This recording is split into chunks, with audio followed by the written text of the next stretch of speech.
यह पीसीबी कौन सी कंपनी का है तो नो आइडिया, हो सकता है किसी भी कंपनी का हो और आता ही रहेगा ऐसे। इसमें कुछ नया चीज़ है मेरे लिए, क्योंकि अभी दूसरे फील्ड से हूँ और अभी यही कर रहा हूँ। तो बाकी तो सब पीसीबी में कैसा होता है, एसी का जब हम ऑन करते हैं तो 3 मिनट के बाद रिले आउट करता है जो कंप्रेसर को जाता है, लेकिन यहाँ पे कुछ और हो रहा है। ये मैंने बटन को ऑन किया, ये चालू मैं कर रहा हूँ, इसको स्विच से ऑन कर देता हूँ। अब देखिए डिस्प्ले मैं इस तरफ रखा हूँ, तो ये देखिए मैंने रख दिया। अब देखिए इसमें हो क्या रहा है,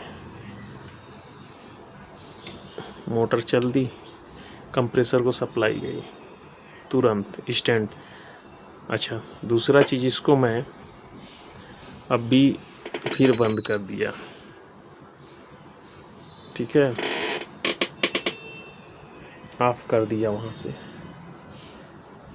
और फिर ऑन कर रहा हूँ।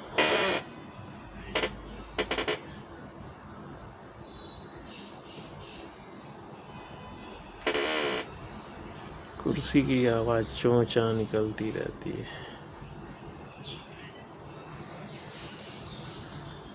तो अभी देखिए, और मैं स्विच से बंद कर दे रहा हूँ और फिर ऑन कर दिया। फिर अब देखिए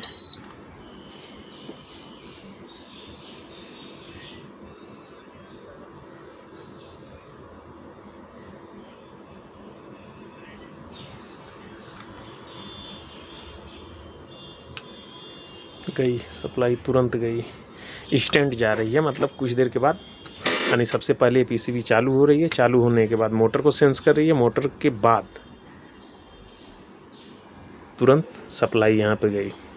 तो ऐसे में तो कंप्रेसर ख़राब हो जाएगा, लेकिन ऐसा नहीं है, इसके अंदर सिस्टम बना है। और मैं यही सोच रहा था कि ऐसा भी हो सकता है। तो आज ये देखिए, जो कॉइल हमको दिख रही है, इसके अंदर से हो करके कंप्रेसर को सप्लाई जाती है ये। तो जो मैकेनिक हैं वो गलती ना करें कि इधर से निकालें, उसको इधर से ही जाने दें इस वायर को, क्योंकि मेन इसका फंडा क्या है, ये यहाँ पे आप देखोगे, यहाँ पे तो ये सप्लाई बनाई गई है जो सेंस करेगा ये प्रोसेसर। यानी जैसे ही वहाँ पे एम्पेयर बनेगा, यहाँ पे वोल्टेज जनरेट होगा और उस वोल्टेज से ही कंपेयर करके माइक्रो प्रोसेसर रिले को सप्लाई देना है कि बंद करना है। यानी कंप्रेसर काफ़ी समय से आपका एसी बंद है, तो यानी कंप्रेसर में कोई गैस का प्रेशर नहीं है, यानी सब नॉर्मल है।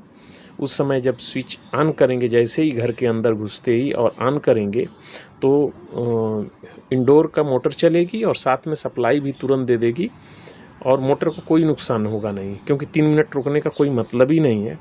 और यहाँ पे एम्पेयर उतना नहीं बनेगा, जितने एम्पेयर पे इन्होंने सेट किया होगा यहाँ पे, उसी हिसाब से यहाँ पे वोल्टेज बनेगा। अगर मान लीजिए 7 एम्पेयर चल रही है, 10 एम्पेयर पे सेट किए होंगे, तो 10 एम्पेयर पे अगर कंप्रेसर चलता है तो 10 ही एम्पेयर यहाँ पे शो करेगा।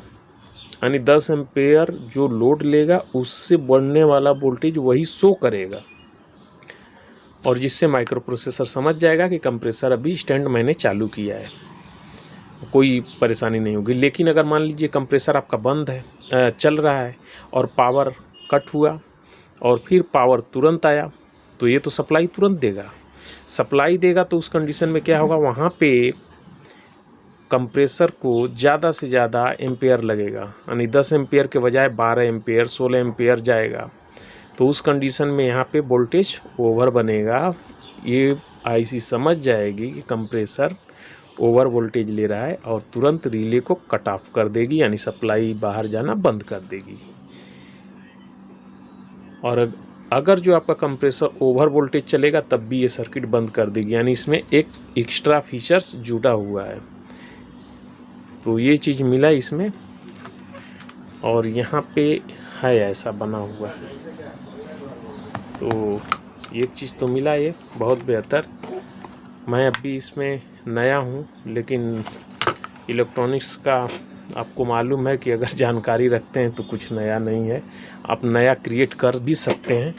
तो ऐसे ही यहाँ पे मिला। चलिए ठीक है, मैं बोला आपको बता दूं। और फील्ड में काम करने वाले मैकेनिक के लिए विशेष करके ये वीडियो है, तो ध्यान दें इसको कि जब भी ये लगाएं तो इसके अंदर से वायर ही जाने दें, क्योंकि इसमें ही रहेगा। इसका नाम शायद हैकवा करके था, तो हैकवा हो चाहे जैकवा हो चाहे एनी कुछ भी हो, उससे फ़र्क नहीं पड़ता है।